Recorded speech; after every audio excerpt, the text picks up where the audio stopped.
L'appareil cardiovasculaire assure le transport du sang riche en dioxygène et en nutriments à travers tout le corps humain pour en alimenter les organes et les débarrasser de leurs déchets. Il se compose de 3 grands types de vaisseaux sanguins qui forment un système clos. Les artères, les veines et les capillaires. Ces 3 types de vaisseaux composent un ensemble de 100 000 km de long à travers tout le corps.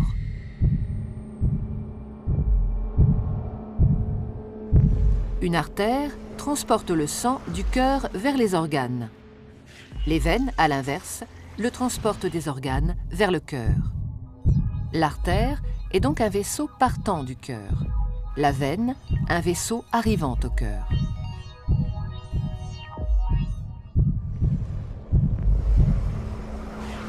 Tous les organes sont richement irrigués, c'est-à-dire qu'une multitude de petits vaisseaux sanguins les parcourent.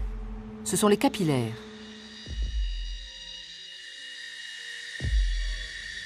Les capillaires relient entre elles artères et veines dans les organes.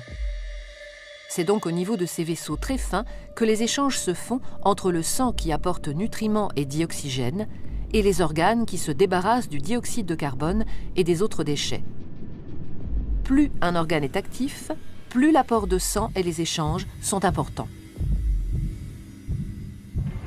Les échanges ne sont possibles que parce que le sang circule en permanence dans les vaisseaux en sens unique. Il est mis en mouvement par le cœur qui fonctionne comme une pompe. Ce moteur de la circulation sanguine est un muscle creux et cloisonné. À chaque contraction, il propulse du sang dans les artères. Le cœur possède 4 cavités avec un côté droit et un côté gauche, composés chacun d'une oreillette et d'un ventricule. Le côté droit reçoit le sang pauvre en dioxygène. Le côté gauche, au contraire, le sang enrichi en dioxygène après son passage au niveau des poumons. Chaque contraction le propulse dans les artères. Au cours d'un battement normal du cœur, le sang pauvre en dioxygène, renvoyé par les organes, pénètre dans l'oreillette droite par la veine cave. La contraction de l'oreillette droite le fait passer dans le ventricule droit, qui, en se rétractant à son tour, l'expédie dans les poumons par l'artère pulmonaire. Après son passage dans les capillaires des alvéoles pulmonaires, le sang est enrichi en dioxygène et débarrassé de son dioxyde de carbone. Il revient alors dans l'oreillette gauche par les veines pulmonaires.